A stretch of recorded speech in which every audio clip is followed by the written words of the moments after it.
jërë ngeen jëf yéen téléspectateur DBZ TV ñu amaat mbégte di àdduwaat sunu kaddu ci DBZ TV di ñaan sunu kaddu fekk leen ci jàmm tey ñu ñëw ba fi nga xam ne c'est mooy stade municipal bu Baba Garage ngir assister benn demi-finale ci diggante ki nga xam ne c'est moom mooy ASC mbooloo mi mu Daara Nguer ak ASC Ndari Gade di demi-finale bu am solo gis ngeen supporters yi ñëpp a ngi ñëw nan vraiment joueurs yaa ngi ci biir terrain bi arbitre baa ngi ci biir terrain bi ñu leen wax vous êtes en direct sur DBZ TV ngir li nga xam si la moom mooy match bu am solo bi di demi-finale organisé par la zone R1 de Baba Garage bu Ongam ci président ki nga xam si la moom mooy Mbaye Thioy ci noonu rek li nga xam ne si la mooy amicale des militaires de Baba Garage daal di def ab communiqué ngir artu ak di ñaax ñi nga xam ne si la moom mooy supporters yi joueurs yi encadreurs yi ci wàllu woo xam ne si la ci wàllu fair play bañ violence di def jàmm ndax dëkk bi ñoo ko bokk benn bopp la kenn mënu koo xaar ñaar moo tax ñu def benn ab communiqué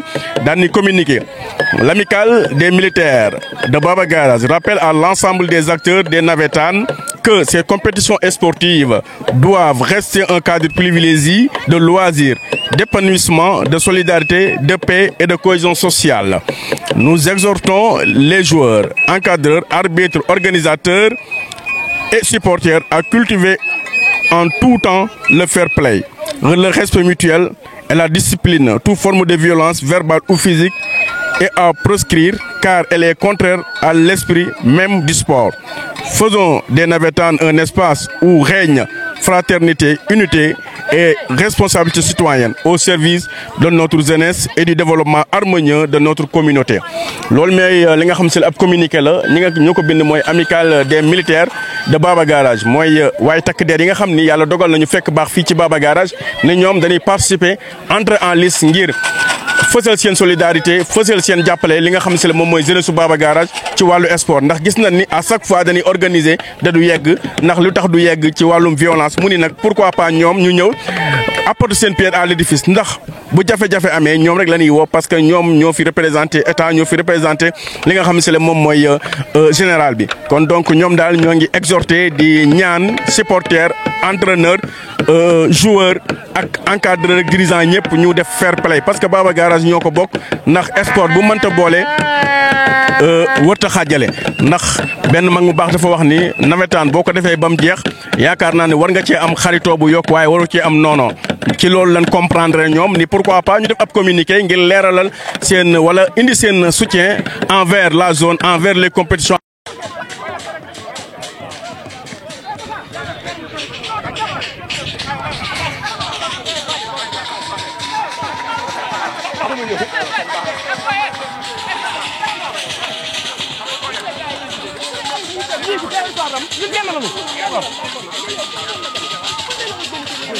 dañ leen ko ci tet laat ngeen ni bu ma gañe dem loolu du wax bu waxee waxuma loolu du ci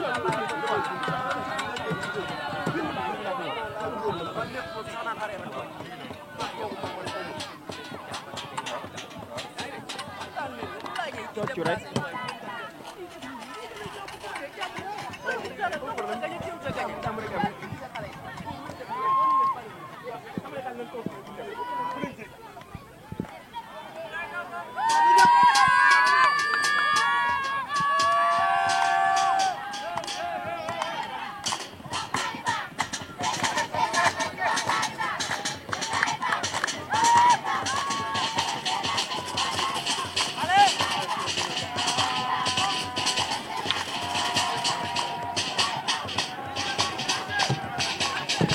Voilà, le match vraiment commencé na ci diggante Daaru Nguer ak fi nga xam ne si la mooy Ndari Gade.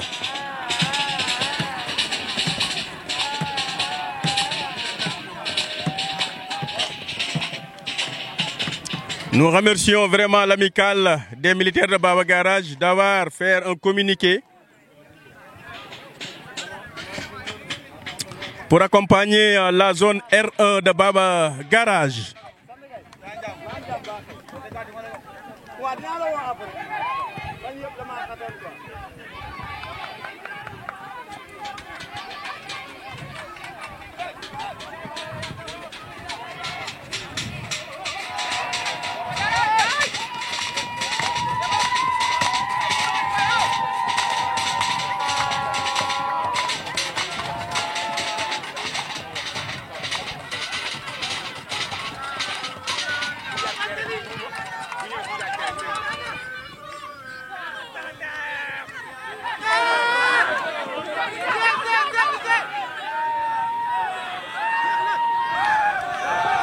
Voilà, comme vous le savez, voilà l'ASC Darou Nguer qui joue bien devant l'ASC Ndari.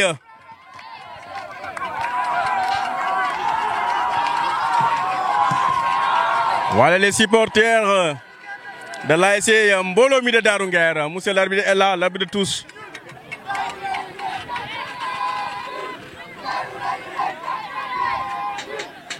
Voilà les dirigeants de la zone R1 de Baba Garage. Ouais. Voilà un joueur Bundari bu tëdd ci suuf. Voilà, nous remercions davantage l'amicale des militaires de Baba Garage d'avoir fait un communiqué pour alerter, pour accompagner la zone R1 de Baba Garage pour les compétitions. Voilà, touche en faveur, non, coup franc en faveur de l'ASC Mbolomi de Darou Nguer. Voilà, c'est bien parti. Goal bi jàpp na ko. Le dégagement du gardien de Ndari Gad.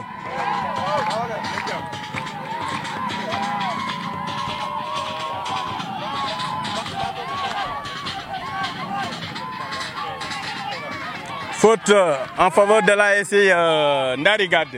Vraiment match bi neex na trop comme ni ngeen ko gisee. Muy match bu am solo ci diggante Ndari ak ASC Mbolomi de Darou Nguer. De première demi-finale au stade municipal de Baba Garage de la zone R1 de Baba Garage. Le coup franc sera effectué par Mamser. Ou bien c'est pas Mamser, c'est le numéro 6. Voilà l'arbitre en train de discuter avec un joueur parce qu'il a porté quelque chose de vraiment interdit par les règlements généraux de l'ONGAM.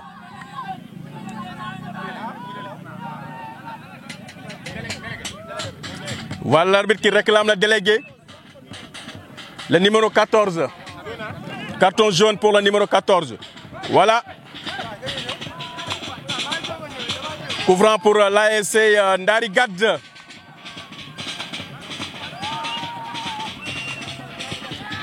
Bien effectué. Balbi qui est gardien au Kana.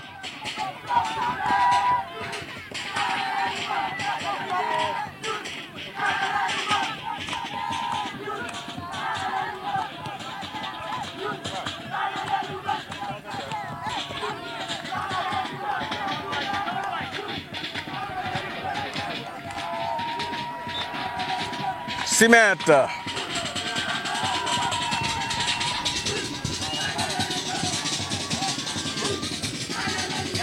Voilà, le chef de la sécurité, Monsieur Moustapha Faye. C'est lui qui gère la sécurité avec Ekibom Karangé. Voilà les doyens qui sont là.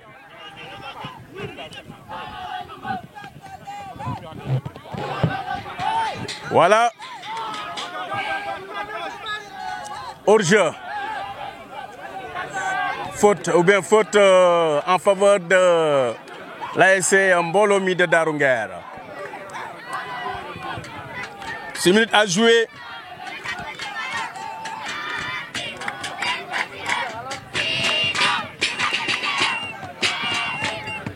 Voilà les supporters qui sentent arbitre def ko ci yoon sinon ñu dagg li nga yor.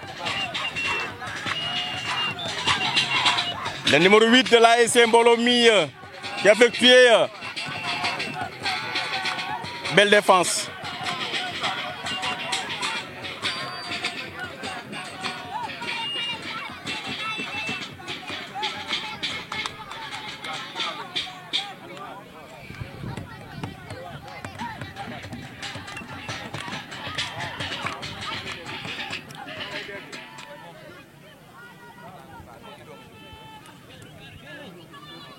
Voilà, bal baa ngi dem, bal baa ngi dem, bal baa ngi dem, bal baa ngi dem.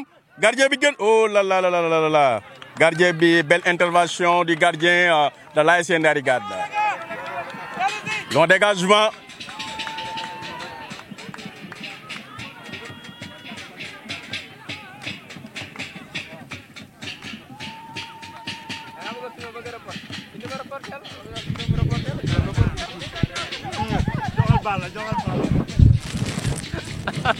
Xaw ma turu joueur yi nag. Xaw ma turu joueur yi.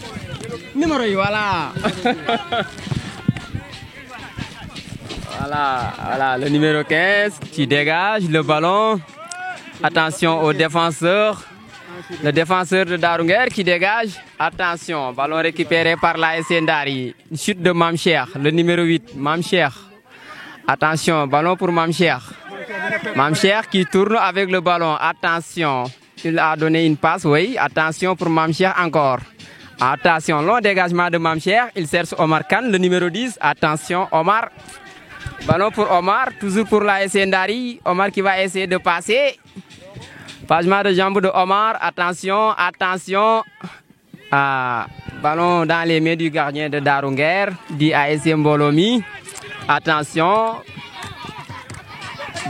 Long dégagement du défenseur. Attention encore. Ballon en touche. Tous pour l'ASC Mbolomi de Darou Nguer. Une touche pour l'ASC Mbolomi. C'est le numéro 2 qui va s'en charger. Voilà, il a donné une touche au numéro 8 qui était un joueur de l'ASC Ndiagne. Attention, ballon pour l'ASC Ndari. Attention, ballon pour l'ASC Ndari. Toujours pour attention, voilà, attention. Un coup franc au milieu de terrain. C'est Mame Cheikh qui va en charger. C'est lui qui va tirer le ballon. Attention, long dégagement de Mame Cheikh. Et attention! Ballon au-dessus des filets, quoi. Au-dessus des filets. Attention, hors-jeu pour l'ASC. Hors-jeu, oui. Un match de demi-finale entre l'ASC Mbolomi de Darou Nguer et l'ASC Ndari Gade. Voilà, les deux ASC. Ndari Gade qui est en vert et Mbolomi qui est en jaune-bleu. Attention, le coach de Darou Nguer, Modouad, qui va parler à ses joueurs. Coach de Darou Nguer, dit Mbolomi Modouad, qui parle à ses joueurs. Attention, au numéro 11, Mame Cheikh, qui a sorti le ballon. Ok. Toujours pour l'ASC Mbolomi. Toujours pour l'ASC Mbolomi. Attention, attention au gardien de Ndari Gade. Voilà. Voilà, long dégagement du gardien. Attention, ballon pour l'ASC Mbolomi. Une passe, il cherche l'attaquant, le numéro 11. Oh, attention, attention. Oh. Ballon sorti par le défenseur de Ndari Gade. Attention, attention, attention. Le latéral droit qui va dégager. Attention. Attention, très bon joueur. Quel bon joueur. Quel bon joueur de Ndari Gade. Mame Cheikh, le joueur de Ndari Gade, Mame Cheikh. Attention, ballon au joueur de Darou Nguer. Voilà, coup franc. Coup franc pour le numéro 14 de Darou Nguer qui a obtenu un coup franc. C'est lui. Voilà. Coup franc en faveur de l'ASC Mbolomi. Coup franc en faveur de l'ASC Mbolomi qui va tirer le ballon. Voilà. C'est l'ancien joueur de Ndiagne, Vito, qui va tirer.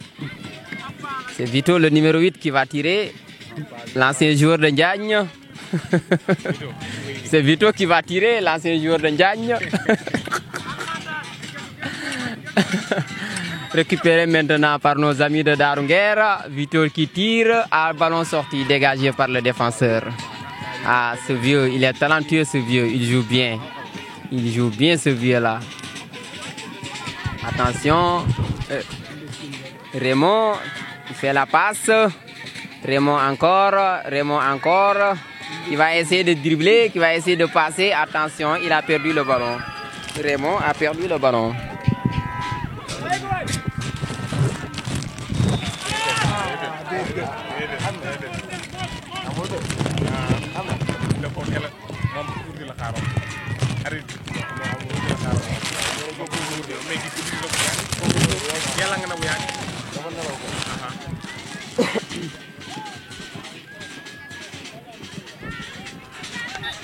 Attention, coup franc pour l'ASC Ndarigade. Le numéro 7 par terre. Il est blessé par le défenseur. Oui, c'est vrai. Lolo, c'est vrai. Tu as raison, Lolo, c'est vrai. De femme niveau. Ah bon, c'est vrai. Nawetaan bi ren dafa am niveau. Le joueur toujours par terre. Une discussion autour de l'arbitre qui va tirer le ballon. Il va tirer. On va essayer de voir. C'est le numéro 2 qui va tirer. Attention, Kana. Attention à Kana, le gardien de Daaru Nguer. Un coup franc qui sera tiré par le numéro 2 de l'ASC Ndarigade. Le numéro 2 qui s'appelle... C'est Raymond Victor Correa qui va tirer le ballon. Raymond Victor Correa, numéro 2 de l'ASC Ndari qui va tirer le ballon.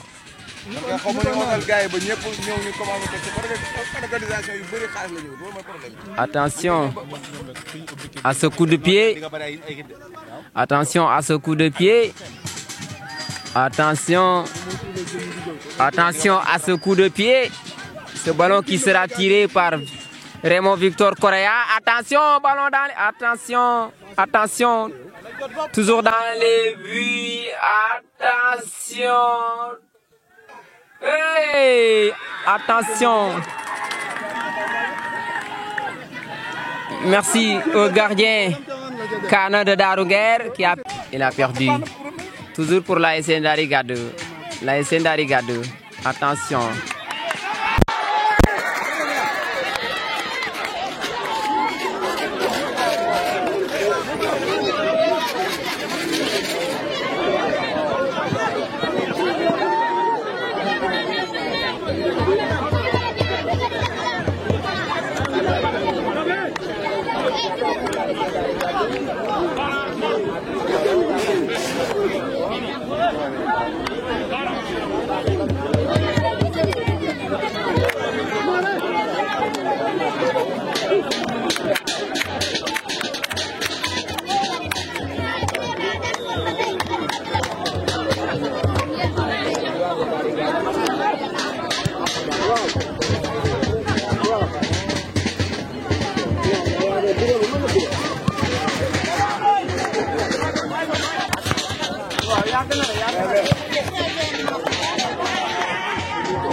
Il faut rappeler que l'amicale des militaires de Baba Garage ont fait un communiqué pour accompagner la zone R1 de Baba Garage. Ouais.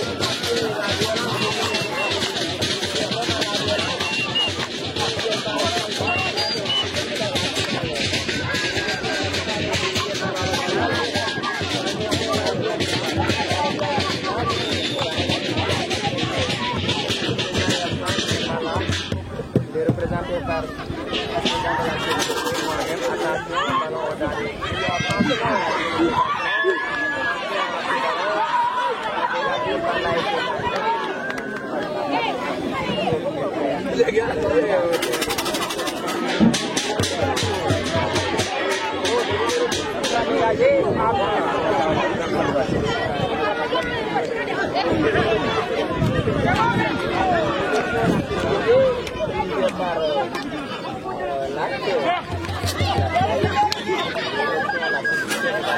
Oui, oui, il y a Moustapha Faye qui est toujours à notre côté pour nous accompagner.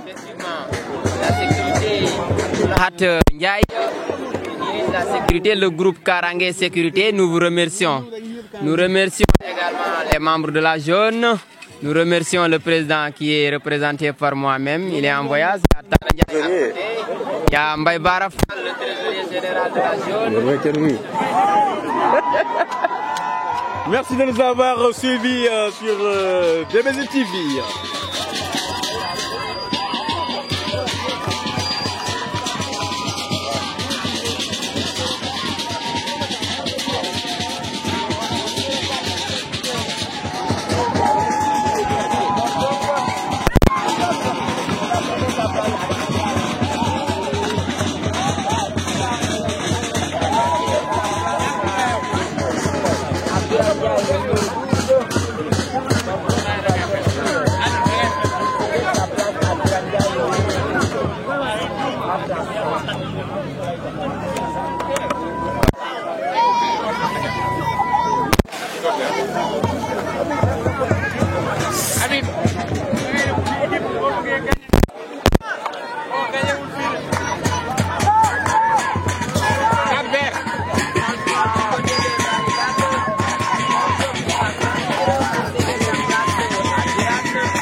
Oui.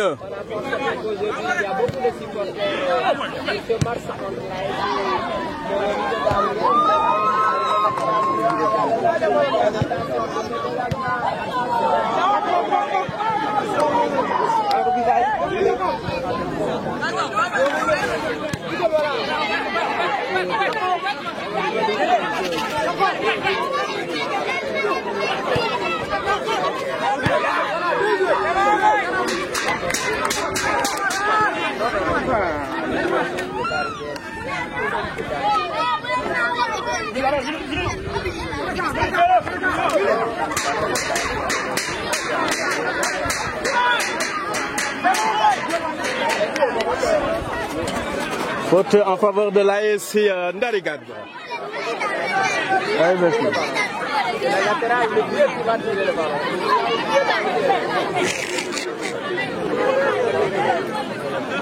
Oui, mais attention, il y a l'expérience contre la jeunesse. Souvent, on a besoin de l'expérience alors.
C'est son premier ballon et c'est son premier ballon. Il a fait un tir exceptionnel.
Attention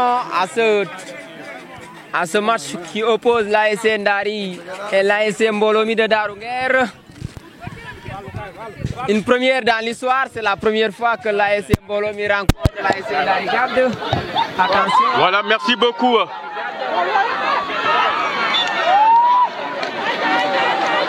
Le ballon est sorti en tous en faveur de l'ASC Mbolomi de Darouguer.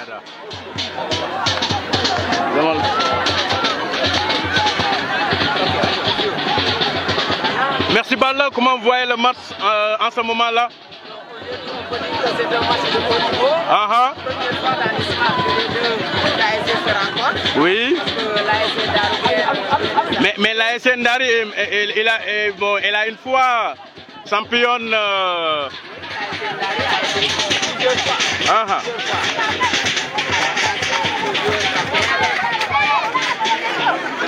Mais comment vous voyez les supporters en ce moment-là? Pour le moment, les supporters sont calmes. Plutôt les dirigeants de ces deux ASC ont parlé aux supporters. Oui. Dans le calme. Le match doit débuter et terminer dans le calme. Bientôt la première partie va terminer.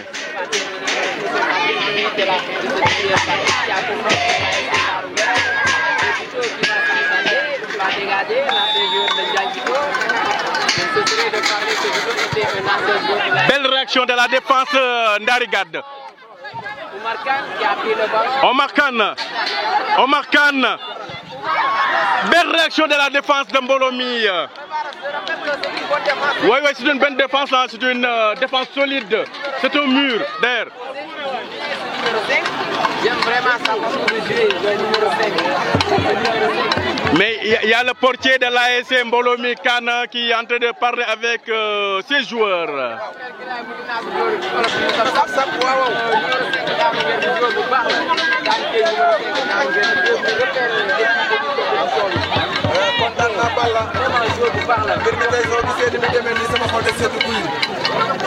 ñëw na waajal ko Darouguer ñëw na waajal ko Ndari waajal ko waaw vraiment tey doo xam ku nar a gañe da nga yaakaar sax mbir mi day tembo waaw ñaari équipe yëpp a tolloo doole waaw vraiment sama ko seet na football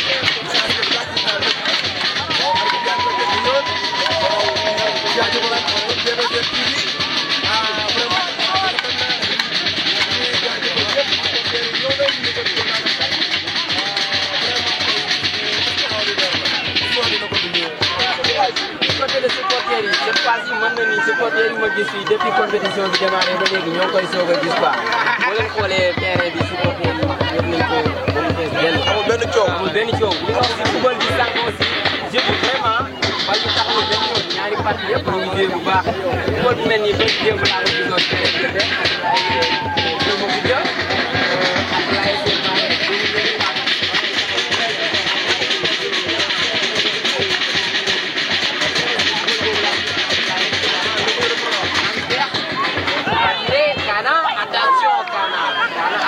ak belle réaction de Kana, vraiment un gardien de haut niveau.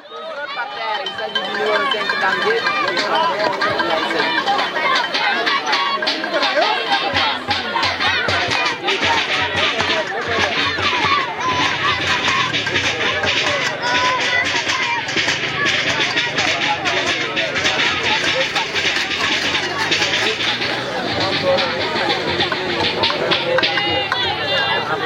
Nous remercions l'amicale des militaires de Baba Garage d'avoir fait un communiqué pour alerter, vraiment pour accompagner aussi la zone R1 de Baba Garage pour non-violence. Nous remercions aussi le président de la commission sportive qui a fait un travail remarquable. Oui, comme vous le voyez, c'est terrain bien organisé, un arbitre professionnel. Nous disons que pour accompagner nous, vraiment, mention spéciale. Voilà la sécurité. La sécurité, l'offre. Ouais.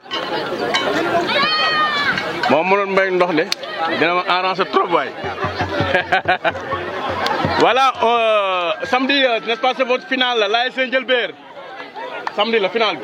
Dimanche, Inch'Allah. Dimanche, nous sommes une grande finale AS Ndielbert, AS Mbaké. Voilà, la première partie est terminée.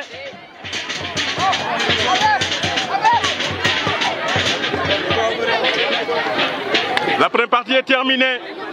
Voilà, Moustapha Faye, la sécurité est là pour nous accompagner depuis le début.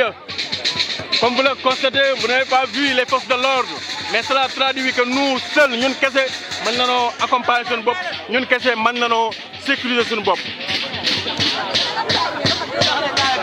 Première partie bi jeex na. Teg bi man ko dindi teg bi nga samp yaa ngi tojal gaay mais na taxaw di tëgg gaay foog day tëgg mu samp teg bi si suuf man ko yaa ngi tojal xaw gaay di dindi teg bi waaw gis naa ko man ko dindi teg bi nga samp Waaw jaar na moy bi sama même la bëgg naan gaay Paate alors naka bu yaa si jàmm naka waar nice ñu demee ça va alhamdulillah Voilà la deuxième partie. La deuxième partie qui va commencer. On est parti dans le terrain.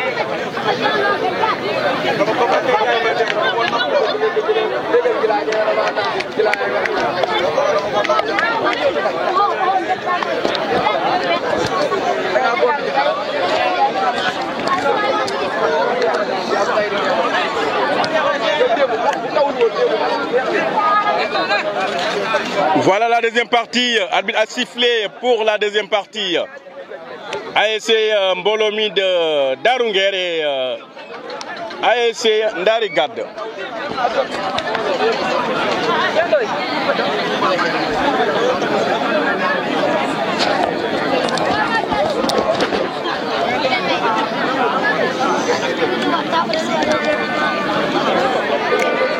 Nous remercions l'amicale des militaires de Baba Garage d'avoir fait un communiqué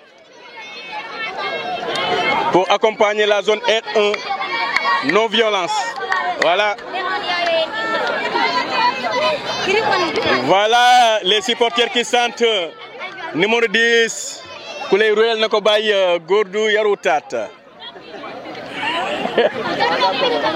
Nous vous donnons rendez-vous dimanche Inch'Allah au stade de Ndielbert pour une grande finale. La finale de Waro demain, qui sera? Non, wax ñu mako. Tu devrais y être. Waaw. Demain, suba la. Suba la 5 la. La 4 samedi le 4. Waaw, ça dépend pour mo mom. Waaw. Amul benn problème.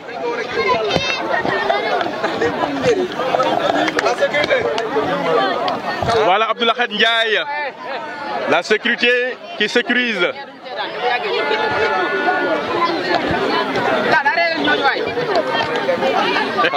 Waaw jaar naa la.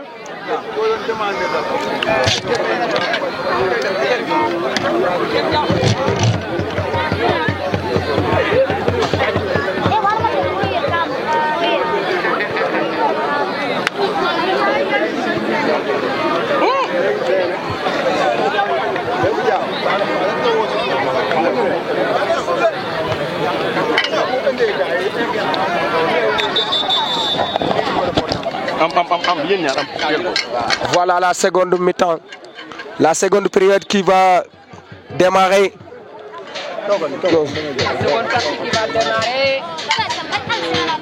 Nous sommes direct au stade municipal de Baba Garage. Voilà deux équipes reconnues par leur parcours exceptionnel. Surtout celle de l'ASC Ndari Gadou. Et celle de l'ASC aussi Darunguer. Parce que l'ASC Darunguer vient de commencer, mais l'ASC Ndari Gadou vraiment a fait des parcours exceptionnels. Voilà le grand arbitre. Voilà le grand arbitre Moussé Fallou qui va bientôt. Oui.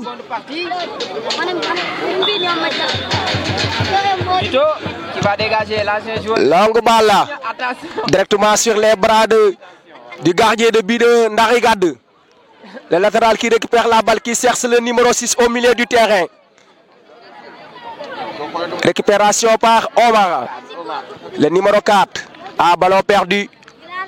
Récupéré par son partenaire qui cherche l'excentré Birandiaï, l'ancien joueur de Ndari Gadou. Il n'a pas dit. Si. Il a fait son retour. Attention. Voilà le défenseur qui vient pour récupérer la balle, mais malheureusement, toujours sous les pieds du joueur de l'ASC Darunguer qui sort son partenaire, le numéro 17. Attention. Ah là, quelle sérénité défensive. Le défenseur qui vient avec autorité, qui récupère la balle, qui donne à son partenaire, le numéro 7, tacle. Au milieu du terrain. En faveur de voilà. Le match est un peu équilibré. Équilibré pour les deux ASC aujourd'hui. Les deux capitaines autour de l'arbitre. waaw ñu leen di fàttali ni jongante bi diggante Ndari Gadou ak Darunguer ñu toll ci ay demi-finale tey fii ci stade municipal bu Baba Garage. mu nekk match bu métti bu doy waar. waaw heure bi démb ñoo doon jongante ci climat boo xam ne favorable woon. waaw ASC.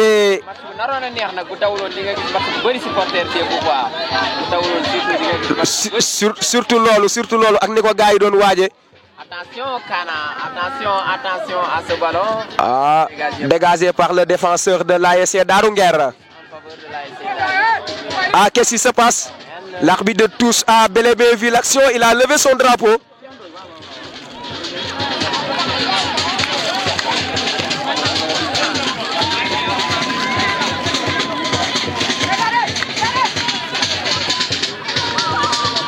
Corner. L'ASC Ndari Gadou qui bénéficie un corner. Longue balle, attention. La tête de Omar. Oh là là, ballon passé au-dessus.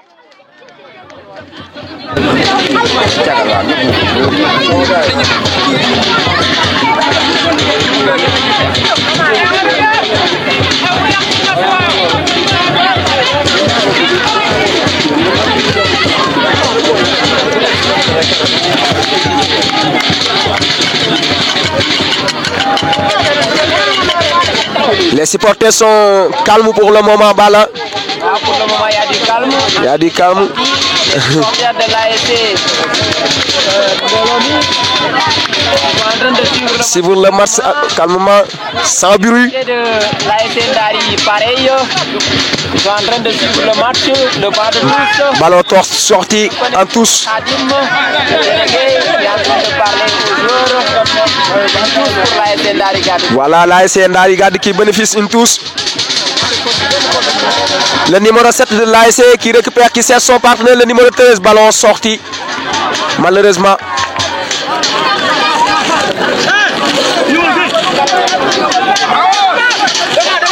Une touche pour la défense de la attention. Ballon pour Il sert son partenaire, le numéro 10.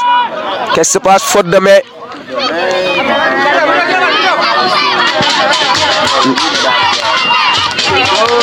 qui est chargé des coups de pied arrêtés. Ah, c'est un grand joueur. Il est qualifié Il a toujours fait de bons matchs. avec ses capacités. Il a toujours fait de bons matchs. Il a tout fait. C'est un joueur de qualité, quoi. Et Vito qui va charger du dégagement. Le numéro 8 de l'ASC Darunger. Vito qui va dégager. Il va essayer de chercher ses partenaires. Longue balle. Attention. Ballon pour l'ASC Bologna. Le numéro 14. Attention au numéro 14 qui a perdu. Bon, le défenseur est venu avec sérénité et il récupère la balle. Il sert son partenaire. Attaque les marquages derrière.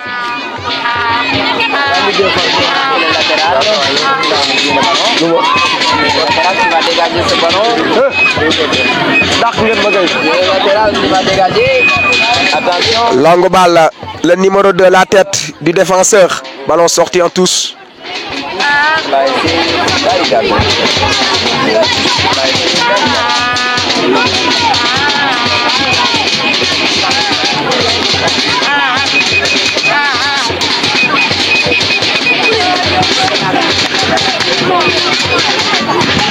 Attention, dégagement du numéro 5 Damgay. Ballon au milieu du terrain. C'est Damgay. Le numéro 10, mais malheureusement le 13 est venu. Ah, qu'est-ce qui se passe? Rien encore. Le numéro 2, toujours. Ballon au milieu du terrain. Récupéré par le numéro 15 qui cherche l'excentré, le numéro 10 qui fonce. Alors, ballon sorti malheureusement.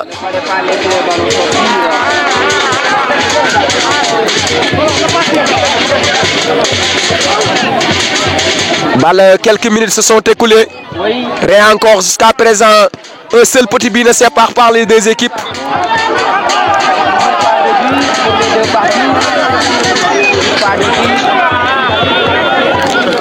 Quelques minutes. Du côté de l'ASC Ndari Gad et pas pour l'ASC Darunger pour le moment. Je parle du changement pour l'ASC Darunger. Aucun changement n'est pas encore effectué pour les deux équipes. Spécialiste pour les coups de pied arrêtés. Uh-huh. Les ballons.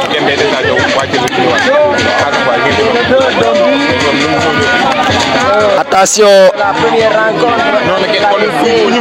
Balle, attention à ce genre de balle là. C'est très dangereux. Attention à ce ballon dangereux. C'est dangereux. Il va essayer de trouver le cadre. Attention. Ah là là. J'aurais... Omar au milieu qui fonce au milieu du terrain. Omar qui dribble la balle. Attention. C'est Vito, hein. Il est partout. Il est partout. Il a dégagé le ballon et maintenant on regarde Vito au niveau du côté. C'est un grand joueur. Kito là, c'est un grand joueur. Il est connu par son parcours exceptionnel. C'est un joueur physique également, Vito. Vito, il joue bien. Attention. Dégagement du défenseur de l'ASC Ndari Gad. Toujours pour Vito. Toujours Vito au milieu du terrain qui fonce. L'arbitre laisse l'avantage. Un peu sévère. Il laisse l'avantage. Le numéro 10 qui récupère, qui dribble la balle sur ses pieds. Attention, qu'est-ce qui se passe? Vito, vraiment. Il a joué vite la balle. Omar Vito joueur bu baax la. C'est te boo dee xool. waaw. moom moo tiré bal bi sànq. te boo xoolee même pas 5 secondes. yaa ngi seen Vito. moom laa lay wax. vraiment pour man gisaguma moromam si terrain bi. moom laa lay wax sànq maa ngi naan la boo xoolee ci côté physique bi dafa taxaw ndax day def de gauche à droite. gauche à droite. bu mu ngi si défense bi. mu ngi ci partout. dëgg la. et toujours il est en duel avec ses adversaires et à chaque duel il gagne même même les buts. dëgg la ak un joueur de taille. c'est un joueur de taille. Athlétiquement, même balle arrêté yi moom moo koy dóor aussi te loolu moo gën a metti. Ce qui est plus important c'est ça. Voilà. Parce que hier on a vu un joueur, avant-hier on a vu un joueur de Tchad. mais nag damay ragal mu épuisé boppam damay ragal mu épuisé boppam match bi dem tiro bii de. Vito du épuisé. Vito am na physique bi épuisé. kii bu match bi day dem tiro bi man je crois que ni. bu dóoree dina dugal quoi. li muy def mën na ko non du épuisé. li si gën a am solo mooy boo xoolee bër gi dem gis nañ ci joueur Thiaga bi fi newoon am na taille bi am na gabarit bi. mais boo xoolee servir lu bëri parce que dañoo rester sur place rek. attention longue balle attention la tête. Oh! Ballon passé à côté. Ballon ras du poteau. Très dangereux. Ballon ras du poteau. Ces genres de frappes peuvent créer des dégâts à cette distance, mais pas du tout là. Pour les joueurs de l'ASC Ndari de prendre le tour. Pas du tout là. Changement du côté de l'ASC Molomi. Ibra kan mooy génn. Ibra kuy génn. Numéro. Kuy génn numéro la. 14 bien. 13. C'est le numéro 13 qui va sortir, n'est-ce pas? Qui va céder sa place. 14, c'est le numéro 14 du moins. Alioune Badara Sarr. Alioune Badara Sarr. Alioune Badara Sarr, 14. Alioune Badara Sarr, le numéro 14, qui va bientôt céder sa place. C'est Mohamed Diop. À Mohamed Diop. Numéro 13 hein.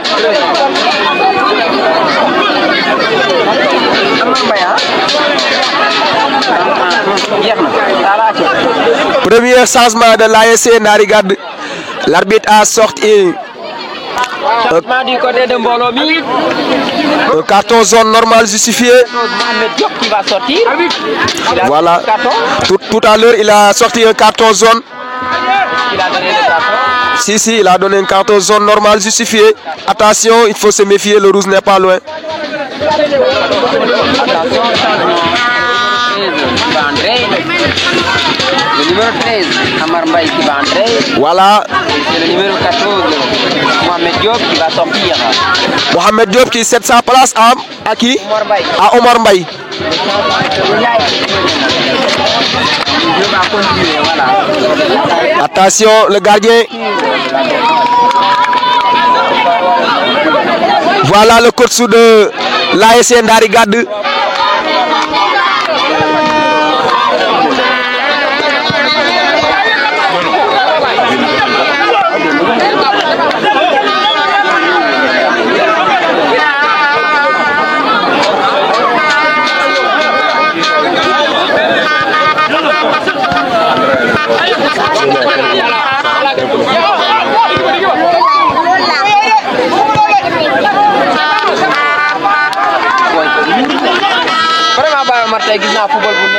football am na boo xoolee ñaari équipe yëpp dañoo teg moo tax damay ragal mu dem tiro bi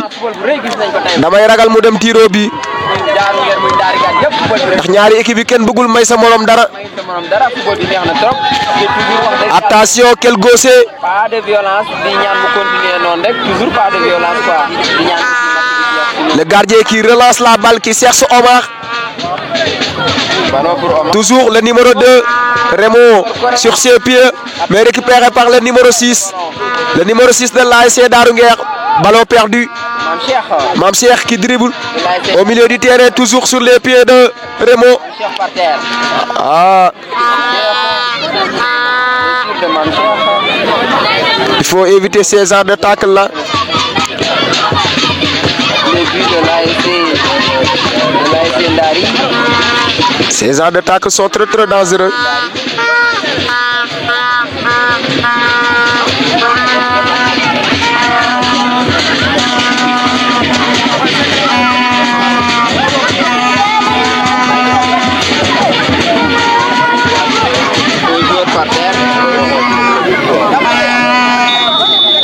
Voilà l'arbitre central qui appelle les secouristes. Récupérer les joueurs.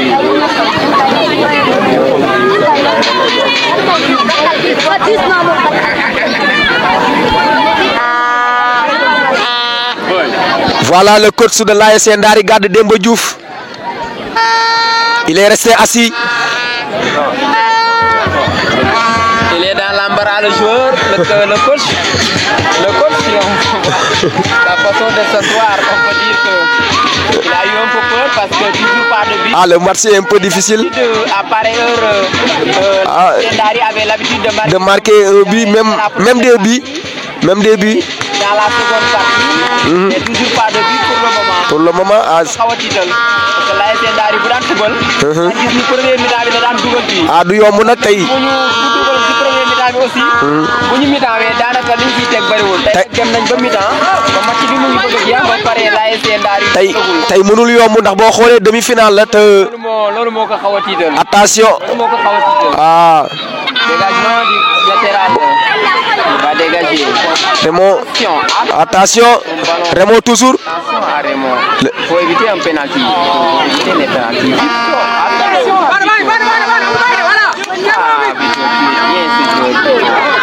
Le numéro 8, Mam Cheikh qui cherche Biran. Biran. Quelle jolie passe. Le 1-2 de Biran. Toujours. Qui participe. Ah, ballon perdu. Vito qui récupère, qui cherche son excentré, le numéro 10. Qui fonce, le numéro 10 qui fonce. Quel dribble du numéro 10. Attention. Ah. C'est pas sérieux. Il a commis une erreur. Il a bloqué le visage du joueur avec sa main. C'est très très dangereux.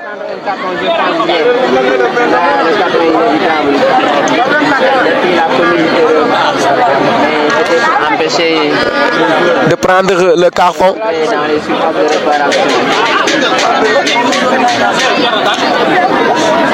Voilà le capitaine de l'ASC Darou Nguer qui réclame un carton. Voilà, il faut prendre le carton.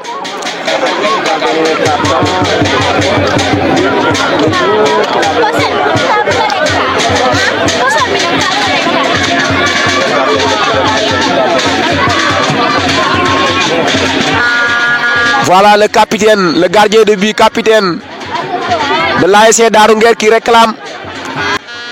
Je pense que l'ASC Darou Nguer doit parler à ce capitaine parce qu'il aime sortir toujours de ses camps pour aller se mêler à des polémiques. te boo xoolee tiro bi moo ngi jege si loolu du arrangement ndax tiro bi.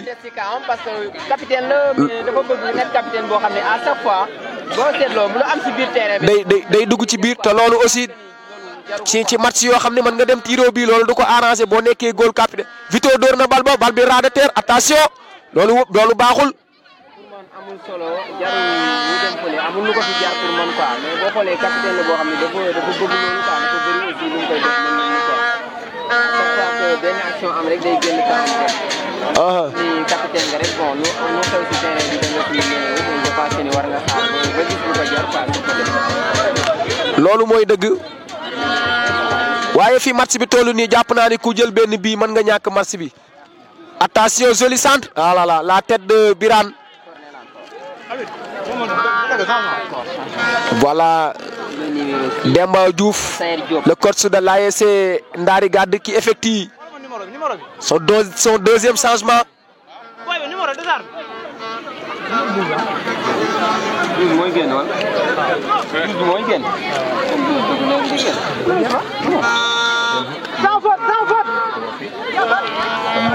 Attention, joli centre, la tête. Penalty. Joli centre, la tête.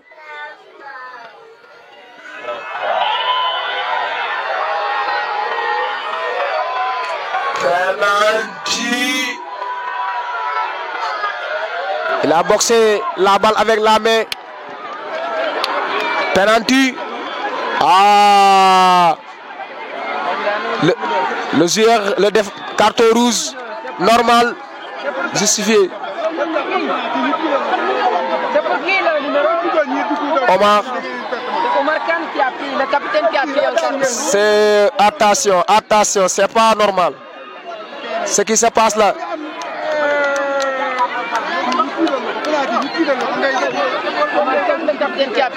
Il a pris un carton rouge, il a boxé la balle avec sa main.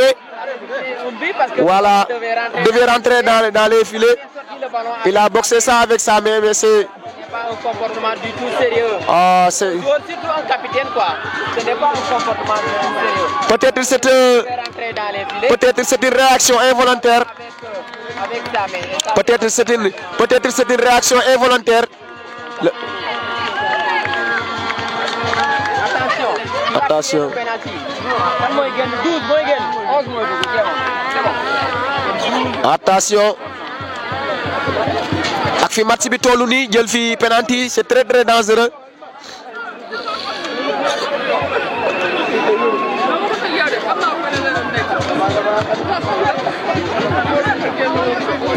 C'est bon, c'est déjà fait. Bal la ñu xool penalty bi nan lay demee nan la wànnante di mujjee ki bëtam.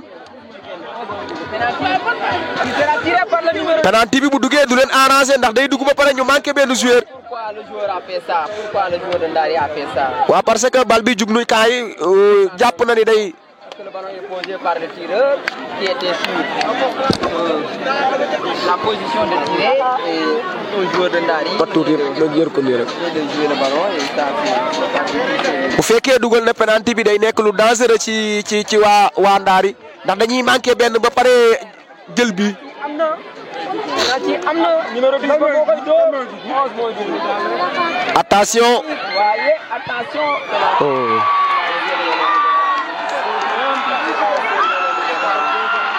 But marqué, penalty marqué par le numéro 10 de l'ASC Darou Nguer. Le penalty est marqué.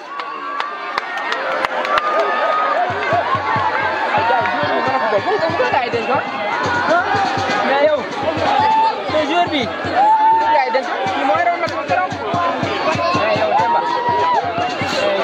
Demba des na keneen. waxoon naa la léegi. Joueur boobu gis nga ko. waaw. Sey. waxoon naa la léegi yow Balla ni la su fekkee.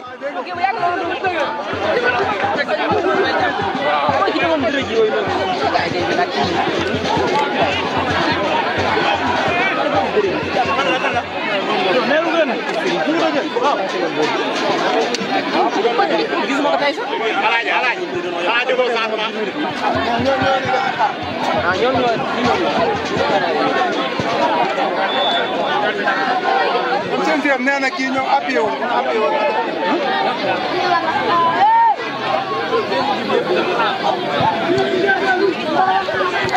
Le numéro 5 qui va faire sortir le ballon.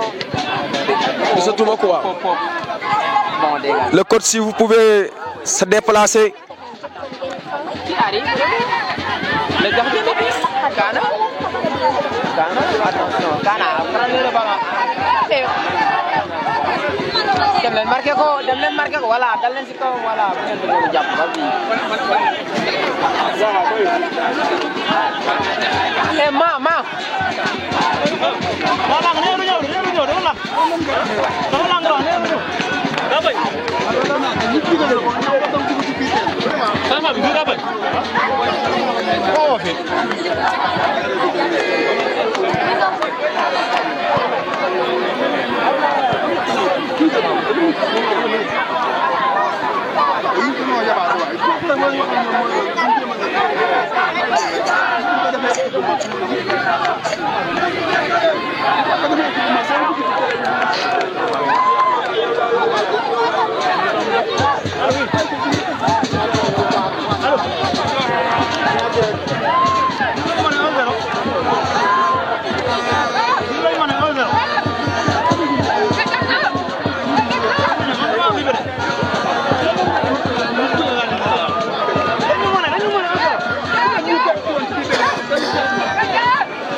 Coup franc la.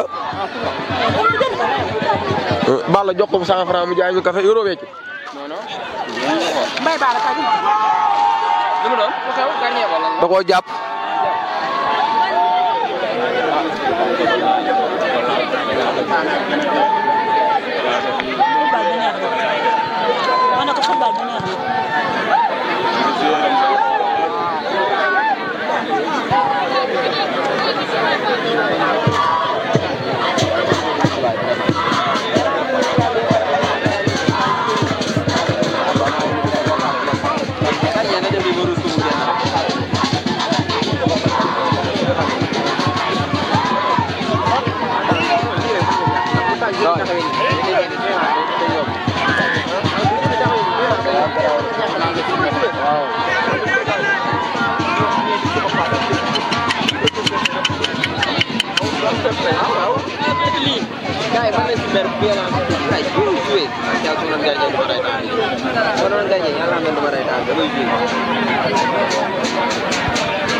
non jàmm di rek jeex na jàmm lay mujjee moom ndaari moom ñu def joué.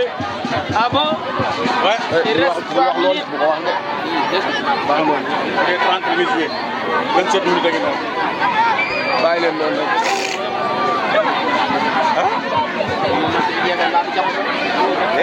mais quelques minutes restent à jouer rek.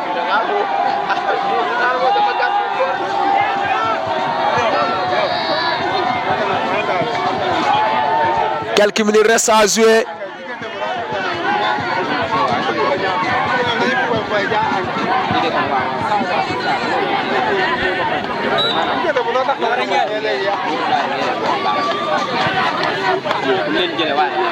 dugal na ko.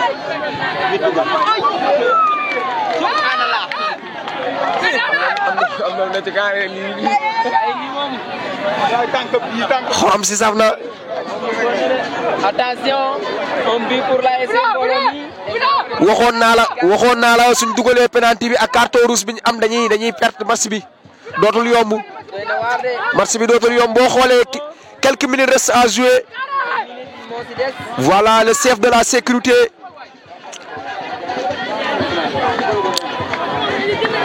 Un but sur penalty pour la ASC Mbolomie. Longue balle de Kana, le gardien de but de l'ASC Mbolomie, qui cherche le numéro 10. Ah, ballon passé au-dessus. Passé au-dessus.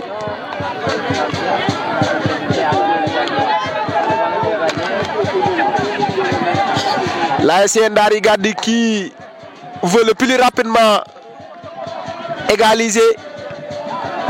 Mais ça sera très difficile. Toujours ballon sur ses pieds, le numéro 10 de l'ASC Mbolomie. Joli centre, attention. Oh là là. La sortie du gardien de but de l'ASC Ndari.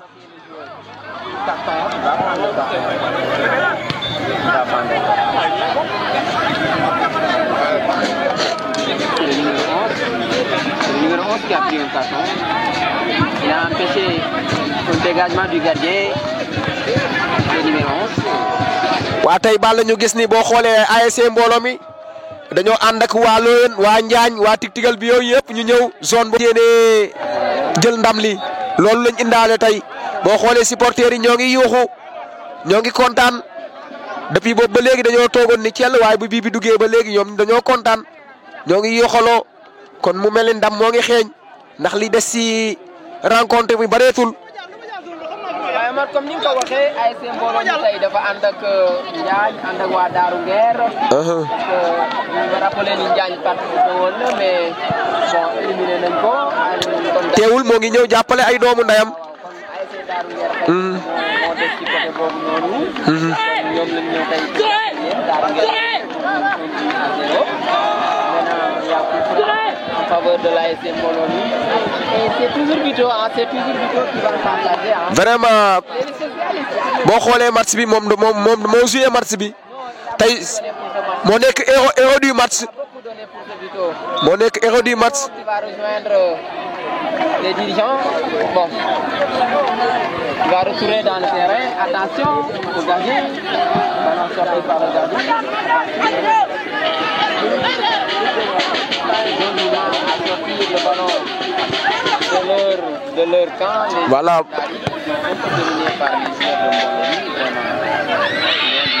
Qui force le numéro 6.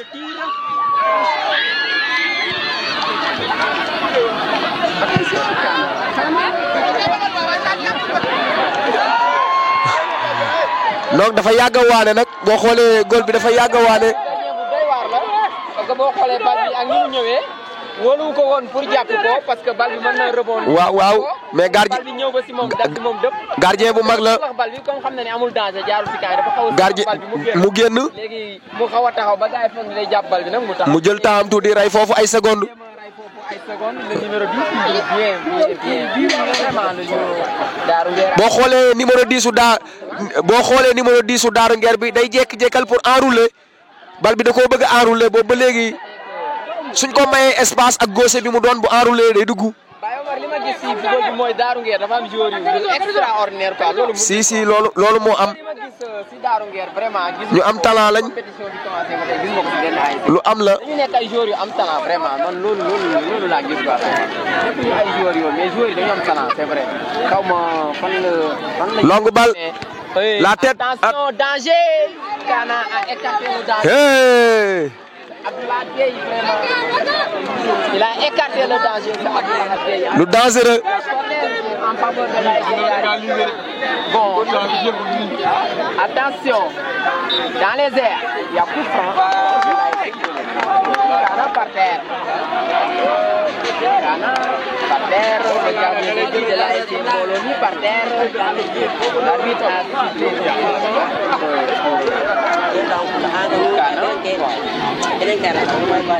Kana va maintenir.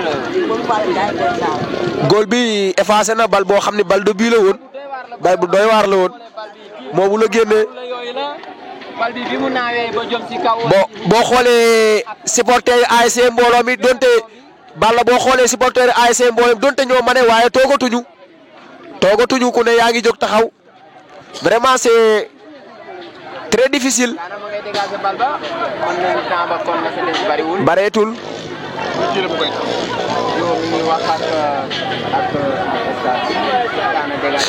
Le dégagement de Kana, il faut noter que Kana il dégage bien. Attention au ballon pour la SC Bologna.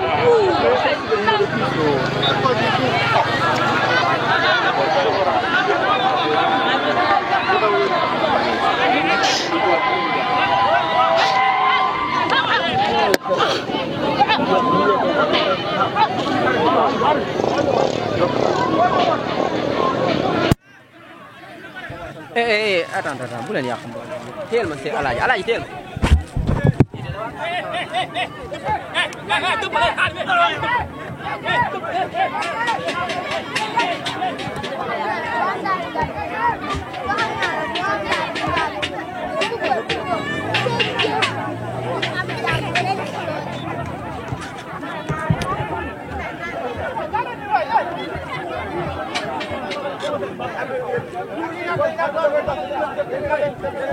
Attention.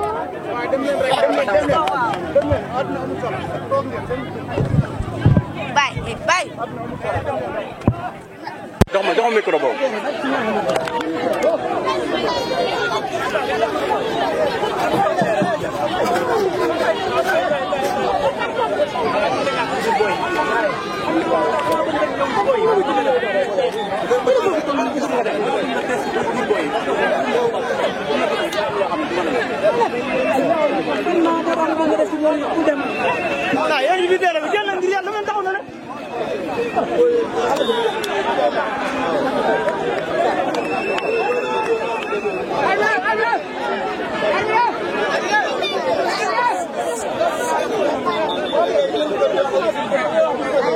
dama toog ci moto ba fële dama toog ci moto ba dama moto baa ngi mel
apa naan ko dugal ada ngay video après dugal non léegi ni mo yegg léegi sama trop do mais dama doon direct quoi en même temps application bi bismillah wa print la non am naa ko mo ngi ni mo lay utiliser waaw bay déedéet wala ñoo ma takk la yo baay nekk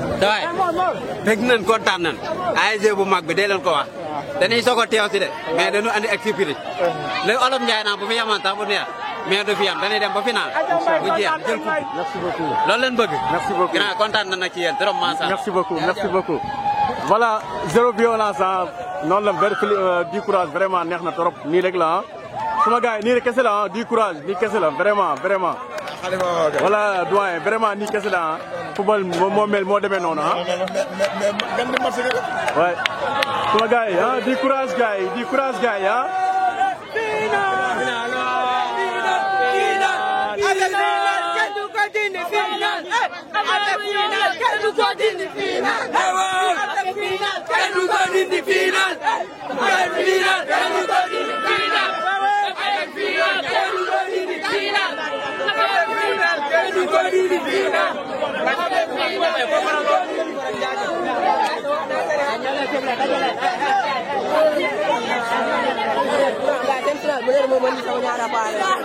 Ouais, bu la neex, y a pas de problème.